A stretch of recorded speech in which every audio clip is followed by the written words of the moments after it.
Today we are going to 8th class biology second chapter cell the basic unit of life అన్న chapter గురించి చూద్దాం. Anthony van ల్యూవెన్హాక్ అన్న scientist first time అతను మైక్రోస్కోప్ని discover చేయటం జరిగింది. ఆయన ఈ మైక్రోస్కోప్ని డిస్కవర్ చేసిన తర్వాత ఫస్ట్ టైం మైక్రో ఆర్గానిజమ్స్ని మైక్రోస్కోప్ కింద పెట్టి అబ్జర్వ్ చేయటం జరిగింది. ఇక నెక్స్ట్ ఏంటి అంటే రాబర్ట్ హుక్. ఈయన 1665లో ఈయన ఒక బ్రిటిష్ సైంటిస్ట్.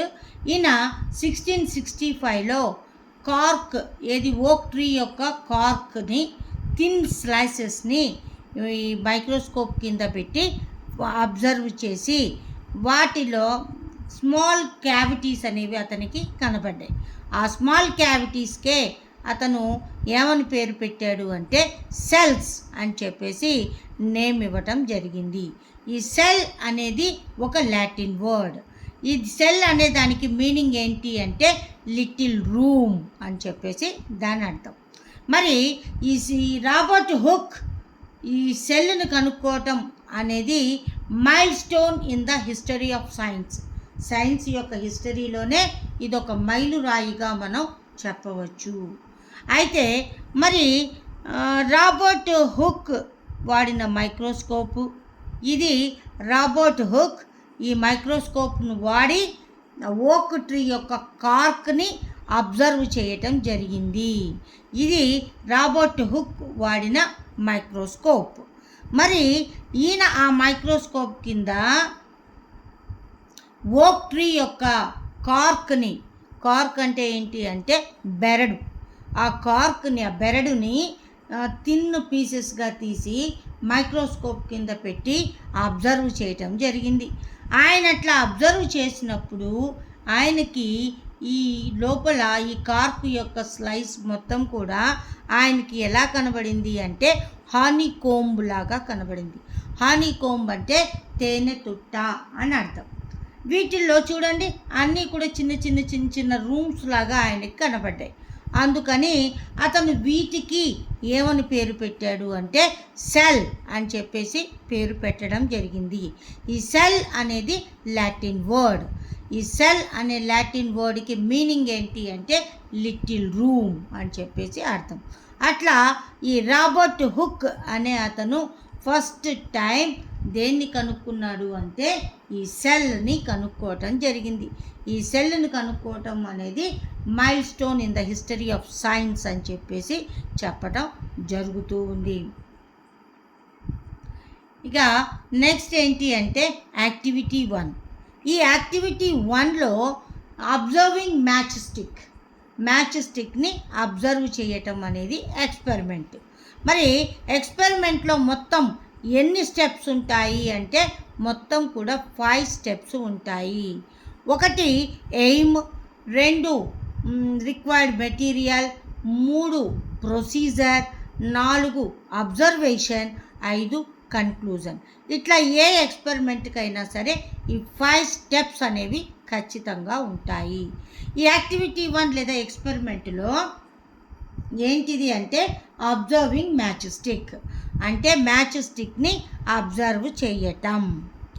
మరి దీనికి రిక్వైర్డ్ మెటీరియల్స్ ఏంటి అంటే required material match stick, watch glass, water, slide, cover slip, microscope. వీటిని రిక్వైర్డ్ మెటీరియల్గా మనం చెప్పవచ్చు.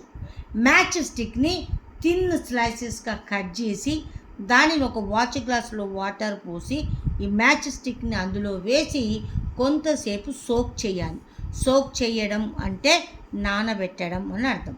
కొద్దిసేపు దాన్ని సోక్ చేసిన తర్వాత ఆ మ్యాచ్ స్టిక్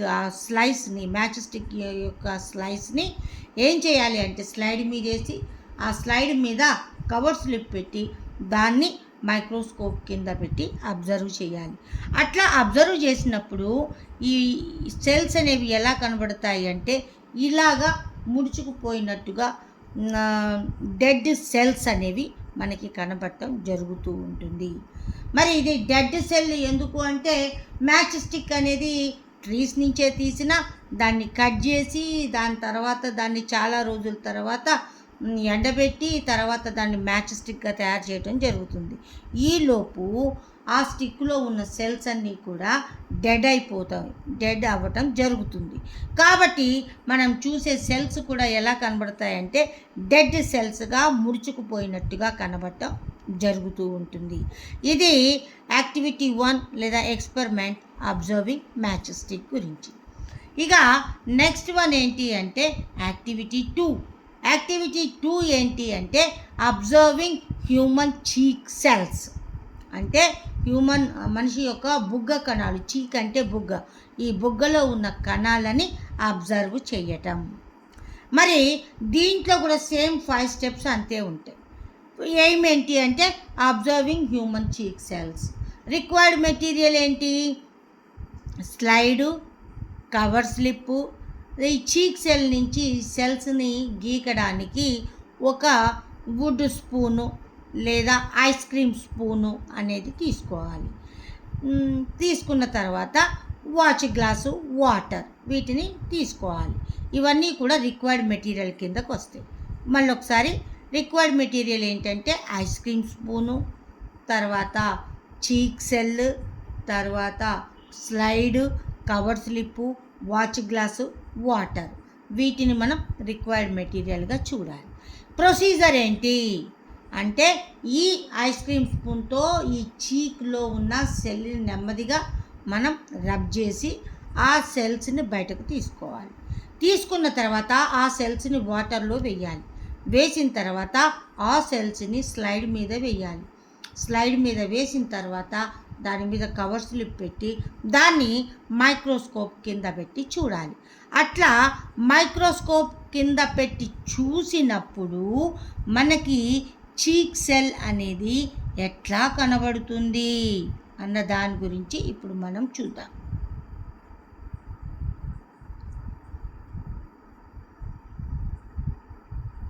ఎస్, ఇది చీక్ సెల్ని. ఈ చీక్ సెల్ని మనం స్టెయినింగ్ లేకుండా చూడాలి. రైట్, హ్యూమన్ చీక్ సెల్ అంటే దీనికి ఎటువంటి కలర్స్ కానీ ఏమీ వేయకుండా మైక్రోస్కోప్ కింద పెట్టి చూసినప్పుడు ఈ చీక్ సెల్ అనేది మనకి మైక్రోస్కోప్లో చూసినప్పుడు ఇలా కనబడటం జరుగుతూ ఉంటుంది.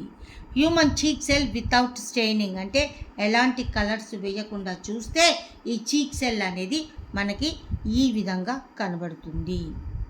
ఇట్లా మనం అబ్జర్వ్ చేయాలి. ఆ సెల్స్ మనకి ఇట్లా కనబడుతున్నాయి కాబట్టి అదే మనం అబ్జర్వేషన్లో ఈ డయాగ్రామ్ వేస్తే సరిపోతుంది. ఇక నెక్స్ట్ వన్ ఏంటి అంటే యాక్టివిటీ 3. యాక్టివిటీ 3లో ఏంటి? Observing onion peel cell. Onion peel సెల్ని అబ్జర్వ్ చేయటం. దీనికి కూడా సేమ్ రిక్వైర్డ్ మెటీరియల్లే ఉంటుంది.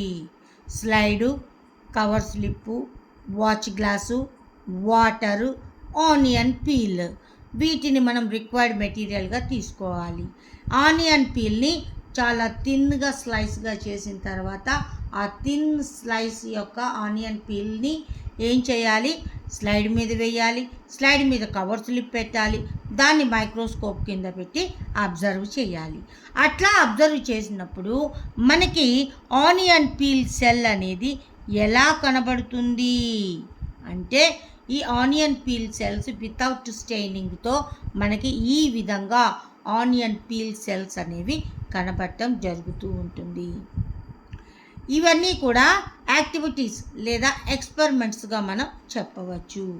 ఇవి మన సెల్లో ఈ సెల్స్ని అబ్జర్వ్ చేయటంలో 3 యాక్టివిటీస్. ఇక నెక్స్ట్ తర్వాత న్యూక్లియస్. మనం ఏ సెల్లులో చూసినా కానీ సెల్లు లోపల రౌండ్ స్ట్రక్చర్ కనబడుతూ ఉంది. ఆ రౌండ్ స్ట్రక్చర్ని ఏమంటారు అంటే న్యూక్లియస్ అని చెప్పేసి అంటూ ఉంటారు. ఈ రాబర్ట్ బ్రౌన్ అన్న సైంటిస్ట్ 1831లో ఈ న్యూక్లియస్ని కనుక్కోవటం జరిగింది.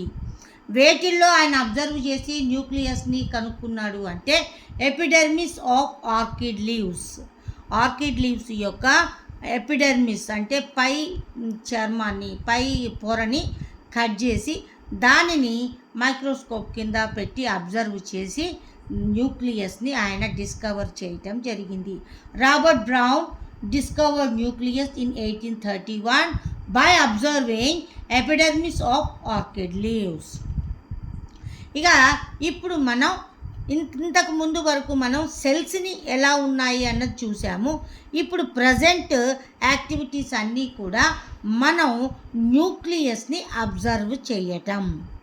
మరి ఆ న్యూక్లియస్ ఎట్లా ఉంటుంది అన్నది చూద్దాం. ఇప్పుడు మనం ఈ యాక్టివిటీ 4 చూద్దాం.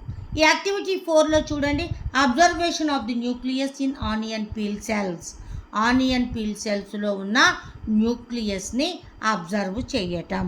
ఇది ఎయిమ్ అవుతుంది. ప్రొసీజర్ రిక్వైర్డ్ మెటీరియల్ ఏంటి?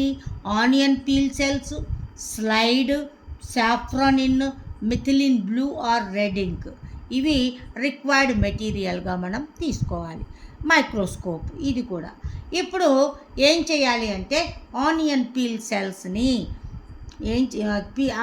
పీల్ని ఏం చేయాలంటే వాచ్ గ్లాస్ తీసుకొని దాంట్లో వాటర్లో వేయాలి. తర్వాత దాని మీద సాఫ్రానిన్ కానీ లేదా methylene blue or red ink వీటిల్లో ఏదో ఒక కెమికల్ని దాంట్లో వేయాలి, కలర్ని. వేసిన తర్వాత కొంతసేపు అలా ఉంచి ఆ తర్వాత ఆనియన్ పీల్ని స్లైడ్ మీద పెట్టి, స్లైడ్ మీద కవర్ స్లిప్ పెట్టి దాన్ని మైక్రోస్కోప్ కింద పెట్టి అబ్జర్వ్ చేయాలి. అట్లా అబ్జర్వ్ చేసినప్పుడు మనకి ఆనియన్ పీల్ సెల్ అనేది ఎలా కనబడుతుంది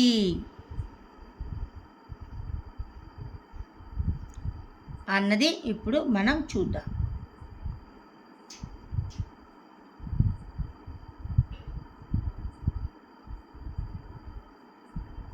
ఎస్, రాబర్ట్ బ్రౌన్ అన్న సైంటిస్ట్ ఈయన అనమాట. ఈయన 1831లో న్యూక్లియస్ని ఆర్కిడ్ లీవ్స్ యొక్క ఎపిడర్మిస్లో అబ్జర్వ్ చేసి కనుక్కోవటం జరిగింది.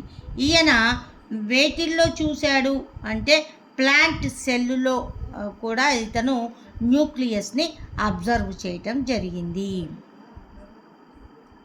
ఇప్పుడు మనం ఆనియన్ పీల్ సెల్ని స్టెయినింగ్ చేస్తే ఎట్లా ఉంటుంది? ఆయన చూడండి, ఆర్కిడ్ లీవ్స్ ఉంటాయి కదా, ఆర్కిడ్ లీవ్స్ యొక్క సెల్ని ఆయన అబ్జర్వ్ చేసి ఈ న్యూక్లియస్ని కనుక్కోవటం జరిగింది.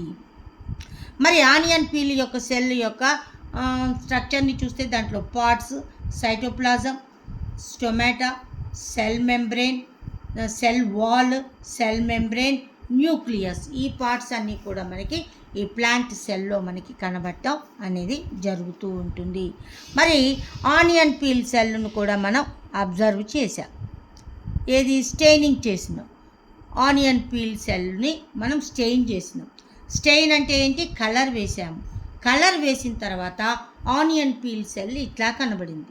ఈ ఆనియన్ పీల్ సెల్లో చూడండి రౌండ్ స్ట్రక్చర్స్ చిన్నవి కనబడుతున్నాయి. వాటిని ఏమంటారు అంటే న్యూక్లియస్ అని చెప్పేసి చెప్పటం జరిగింది. ఈ న్యూక్లియస్నే Robert Brown first time discover చేయటం జరిగింది. మరి ఈ డయాగ్రామ్లో పార్ట్స్ని ఒక్కసారి అబ్జర్వ్ చేద్దాం. Nucleus, cytoplasm, cell wall, cell membrane, ఇవి ఈ డయాగ్రామ్ యొక్క పార్ట్స్గా మనం చెప్పవచ్చు. రైట్.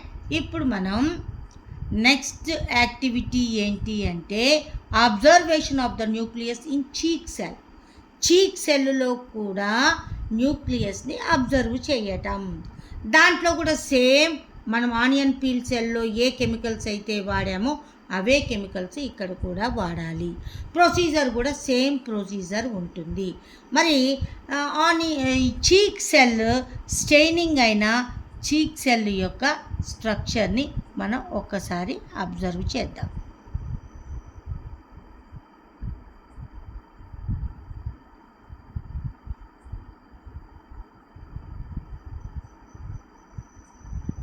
ఎస్, ఇది న్యూక్లియస్ ఇన్ చీక్ సెల్.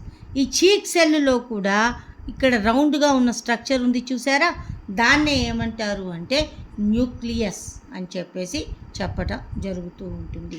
ఇట్లా స్టెయిన్ అయిన చీక్ సెల్స్ మనకి ఇలా కనబడతాయి.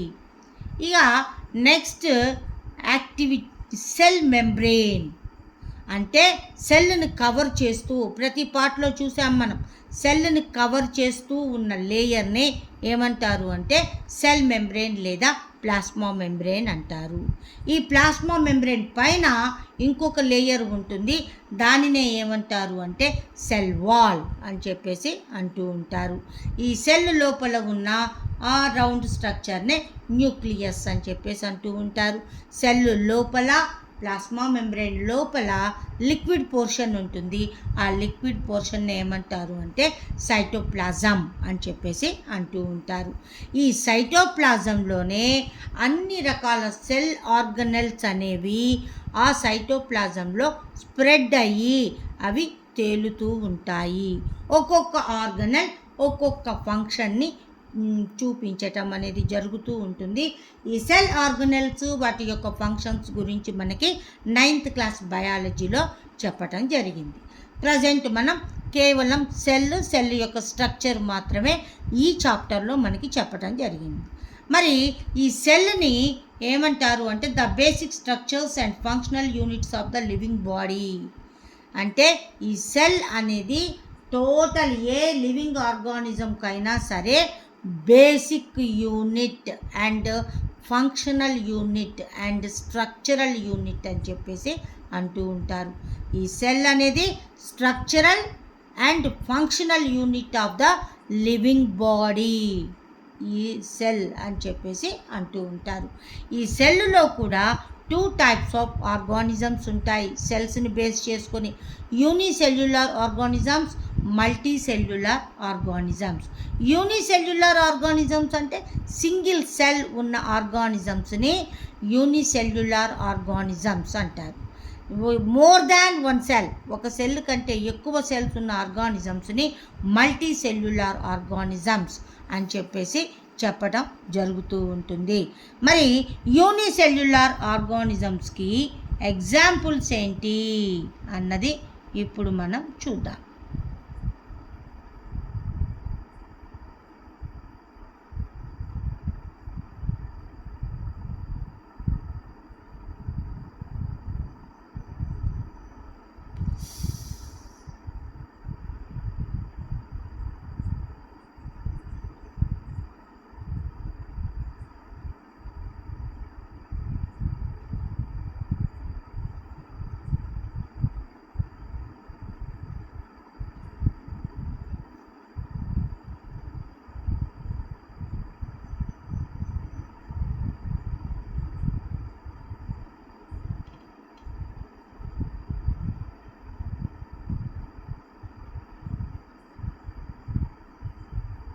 ఎస్, యూనిసెల్యులర్ ఆర్గానిజమ్స్కి ఎగ్జాంపుల్స్ ఏంటి అంటే క్లామిడోమోనాస్, అమీబా, ఎస్చెరిషియా కోలై, ఇవన్నీ కూడా యూనిసెల్యులర్ ఆర్గానిజమ్స్ కిందకు వస్తాయి.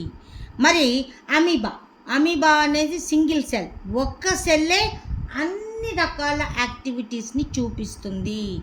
డైజెషన్, లోకోమోషన్ అంటే మూమెంట్, తర్వాత ఎక్స్క్రీషన్, రిప్రొడక్షన్, ఇలాంటి మెటబాలిక్ యాక్టివిటీస్ అన్నీ కూడా సింగిల్ సెల్లే చూపించటం జరుగుతూ ఉంటుంది. ఇది అమీబా. ఈ అమీబాలో చూడండి, ఈ సైటోప్లాజం అనేది, ఈ సైటోప్లాజంని కవర్ చేస్తూ ఉన్న లేయర్ని ఏమంటారు అంటే ప్లాస్మా మెంబ్రెయిన్ అంటారు. దీని లోపల న్యూక్లియస్ ఉంటుంది. ఇక్కడ సూడోపోడియా అనేది కనబడుతుంది. సూడోపోడియా అంటే ఈ అమీబాలో స్పెషల్గా మూమెంట్గా ఆర్గాన్స్ ఉండవు, సింగిల్ సెల్లే కాబట్టి. అయితే అది ఎటువైపు వెళ్ళాలి, ఎటువైపు అయితే దానికి కావలసిన ఫుడ్ ఉంటుందో అటువైపు ఆ బాడీ షేప్ను మార్చుకోవటం జరుగుతూ ఉంటుంది. ఆ బాడీ షేప్ ఎటువైపు అయితే మార్చుకొని వెళ్తూ ఉంటుందో ఆ వాటిని ఏమంటారు అంటే సూడోపోడియా అని చెప్పేసి అంటూ ఉంటారు. సూడో అంటే ఫాల్స్ అని, పొడియా అంటే ఫీట్ అని. ఫాల్స్ ఫీట్, అబద్ధం ఫీట్, అబద్ధం కాలు అంటే ఏంటి, అది నిజమైంది కాదు కానీ చూడటానికి అలా కనబడుతుంది. కాబట్టి దాన్నే ఏమంటారు అంటే సూడోపోడియా అని చెప్పేసి చెప్పటం జరుగుతూ ఉంటుంది. ఇంకొక single cell organism, living organism ఉంది. అదేంటి అంటే క్లామిడోమోనాస్. ఈ క్లామిడోమోనాస్ కూడా సింగిల్ సెల్ లేదా యూనిసెల్యులర్ ఆర్గానిజం క్రిందకే రావటం జరుగుతూ ఉంటుంది. ఈ క్లామిడోమోనాస్ ఇది మాత్రం ఆటోట్రోపిక్, అంటే ఫుడ్ని ఓన్గా తయారు చేసుకోవటం జరుగుతూ ఉంటుంది. నథింగ్ బట్ ఇది ప్లాంట్ సెల్గా బిహేవ్ చేయటం జరుగుతుంది. దీన్ని ప్లాంట్ సెల్గానే మనం చూడటం కూడా జరుగుతూ ఉంటుంది. ఇది cell organisms, unicellular, multi cellular organisms. ఇక నెక్స్ట్ వన్ ఏంటి అంటే అసలు మనం సెల్ యొక్క స్ట్రక్చర్ని ఒక్కసారి అబ్జర్వ్ చేద్దాం. అబ్జర్వ్ చేస్తే ఏముంటుంది అంటే ఇది టోటల్గా సెల్. ఈ సెల్ని కవర్ చేస్తూ ఉన్న లేయర్ని సెల్ మెంబ్రేన్ అంటాం. సెల్ లోపల ఉన్న లిక్విడ్ పార్ట్ని సైటోప్లాజం అంటాం. సెల్ మధ్యలో ఉన్న రౌండ్ స్ట్రక్చర్ని న్యూక్లియస్ అని చెప్పేసి అంటూ ఉంటాం. ఈ సైటోప్లాజంలోనే నెంబర్ ఆఫ్ ఆర్గనెల్స్ అనేవి అందులో ఉండటం స్ప్రెడ్ అయి ఉండటం అనేది జరుగుతూ ఉంటుంది. ఇది బేసిక్గా సెల్ యొక్క స్ట్రక్చర్గా మనం చెప్పవచ్చు. ఇక నెక్స్ట్ వన్ ఏంటి అంటే ఎక్స్పెరిమెంట్లో మనం ఆల్రెడీ చెప్పుకున్నాం. మొత్తం ఎన్ని స్టెప్స్ ఉంటాయి అంటే 5 స్టెప్స్ ఉంటాయి. Aim, required material, procedure, observation, conclusion. ఇట్లా 5 స్టెప్స్ ఉంటాయి. ఏ ఎక్స్పెరిమెంట్నైనా మనం అబ్జర్వ్ చేసి వాటిని 5 స్టెప్స్ పక్కన రాసుకుంటూ ఉంటే అన్ని ఎక్స్పెరిమెంట్లు మనకి చాలా ఈజీగా రావటం అనేది జరుగుతూ ఉంటుంది. ఇక నెక్స్ట్ వన్ ఏంటి అంటే activity 6, observing cells in leaf. ఒక లీఫ్లో సెల్స్ని అబ్జర్వ్ చేయటం. Observing TS of dicot stem, tridax procumbens అంటే గడ్డి చామంతి. ఈ గడ్డి చామంతిలో సెల్స్ని అబ్జర్వ్ చేయటం అన్న దాని గురించి చూద్దాం. మరి ఈ డైకాట్ స్టెమ్ని మనం అబ్జర్వ్ చేసినప్పుడు దానిలో ఎన్ని టైప్స్ ఆఫ్ సెల్స్ మనకు కనబడతాయి అంటే 4 టైప్స్ ఆఫ్ సెల్స్ కనబడతాయి. Group A, group B, group C, group D అని 4 గ్రూప్స్ ఆఫ్ సెల్స్ అనేవి మనకి కనబడతాయి. ఈ గ్రూప్ ఏ సెల్స్ ఏం చేస్తాయి అంటే సెల్ యొక్క షేప్ని ఇవ్వటానికి ఉపయోగపడతాయి. తర్వాత సెల్ని ప్రొటెక్ట్ చేయడానికి కూడా ఈ గ్రూప్ ఏ సెల్స్ అనేవి ఉపయోగపడతాయి. ఇక గ్రూప్ బి సెల్స్ ఏంటి అంటే ఇవి లార్జ్ పార్ట్, ఎక్కువ స్పేస్ని ఈ గ్రూప్ బి సెల్స్ అనేవి ఆక్యుపై చేస్తాయి. మరి ఈ గ్రూప్ బి సెల్స్ ఏం పని చేస్తాయి అంటే ఫోటోసింథసిస్ని చూపిస్తాయి. అంటే ఏంటి, ప్లాంట్కి కావాల్సిన ఫుడ్ తయారు చేసుకునే ప్రాసెస్ని ఫోటోసింథసిస్ అంటారు. ఈ ఫోటోసింథసిస్ అనేది ఎక్కడ అవుతుంది అంటే ఈ గ్రూప్ బి సెల్స్ మాత్రమే ఈ ఫోటోసింథసిస్లో పార్టిసిపేట్ చేయటం జరుగుతుంది. ఇవి లార్జ్ పార్ట్గా ఉండటం జరుగుతూ ఉంది. ఇక నెక్స్ట్ వన్ గ్రూప్ సి. మరి ఈ గ్రూప్ సి సెల్స్ ఏం చేస్తాయి అంటే ప్లాంట్కి కావాల్సిన ఫుడ్ని, వాటర్ని సప్లై చేయడానికి ఉపయోగపడతాయి. ఇక నెక్స్ట్ గ్రూప్ డి. మరి ఈ గ్రూప్ డి ఏమవుతుంది అంటే ఈ లేతగా ఉన్న స్టెమ్స్లో, ప్రైమరీ స్టెమ్స్లో మాత్రం లోపల మొత్తం కూడా సెల్స్తో కవర్ అయి ఉంటుంది. ఎప్పుడైతే ఆ స్టెమ్ మెచ్యూర్ అవుతుందో, ముదిరిపోయిన కొమ్మలో ఆ లోపల ఈ సెల్స్ అన్నీ కూడా డిక్రీజ్ అయిపోయి, సెల్స్ అన్నీ కూడా డిజపియర్ అయిపోయి లోపల మొత్తం కూడా ఎంటీ స్పేస్ అనేది కనబడుతుంది. సో ఈ మెచ్యూర్ స్టెమ్లో ఈ గ్రూప్ డి సెల్స్ అన్నీ కూడా డిజపియర్ అయిపోయి హాలో స్ట్రక్చర్ని చూపించటం అనేది జరుగుతూ ఉంటుంది. ఇట్లా టీఎస్ ఆఫ్ డైకాట్ స్టెమ్లో 4 టైప్స్ ఆఫ్ సెల్స్ని మనం అబ్జర్వ్ చేయటం అనేది జరుగుతూ ఉంటుంది. ఆ సెల్స్ని మనం ఒక్కసారి చూద్దాం.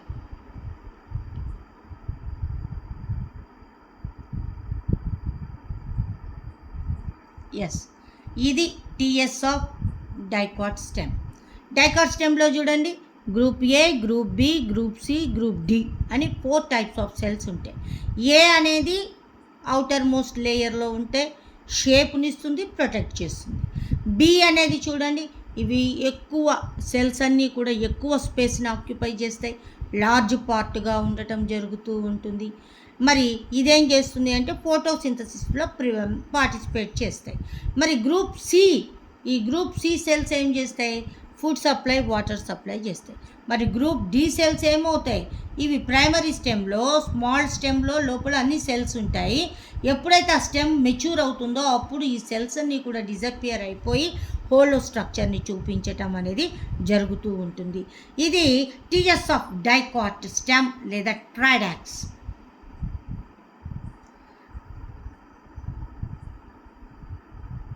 ఇక నెక్స్ట్ వన్ ఏంటి అంటే డిఫరెంట్ టైప్స్ ఆఫ్ సెల్స్. అంటే సెల్స్ అనేవి ఎన్ని రకాల సెల్స్ ఉంటాయి అన్నది మనం ఒక్కసారి చూద్దాం.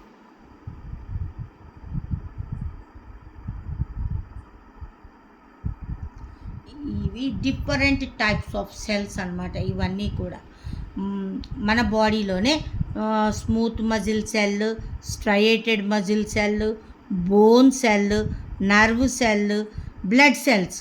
దీంట్లో రెడ్ బ్లడ్ సెల్స్ ఉంటాయి. ఈ హ్యూమన్ బాడీలో ఉన్న మ్యామల్స్ యొక్క బ్లడ్ సెల్స్లో, రెడ్ బ్లడ్ సెల్స్లో మాత్రం ఈ న్యూక్లియస్ అనేది ప్రజెంట్ అయి ఉండదు. మిగిలిన అన్ని సెల్స్లో కూడా న్యూక్లియస్ అనేది ఉంటుంది. ఇక వైట్ బ్లడ్ సెల్స్ వచ్చే గ్రాన్యులోసైట్స్, ఏ గ్రాన్యులోసైట్స్. ఇక్కడ చూడండి, ఇక్కడ న్యూక్లియస్ డిఫరెంట్ షేప్స్లో మనకి కనబడటం అనేది జరుగుతూ ఉంటుంది. బేసోఫిల్స్, న్యూట్రోఫిల్స్, ఈయోసినోఫిల్స్, మోనోసైట్స్, ల్యూకోసైట్స్, ఇట్లా డిఫరెంట్ టైప్స్ ఆఫ్ సెల్స్ అనేవి మనకి ఉండటం అనేది జరుగుతూ ఉంటుంది.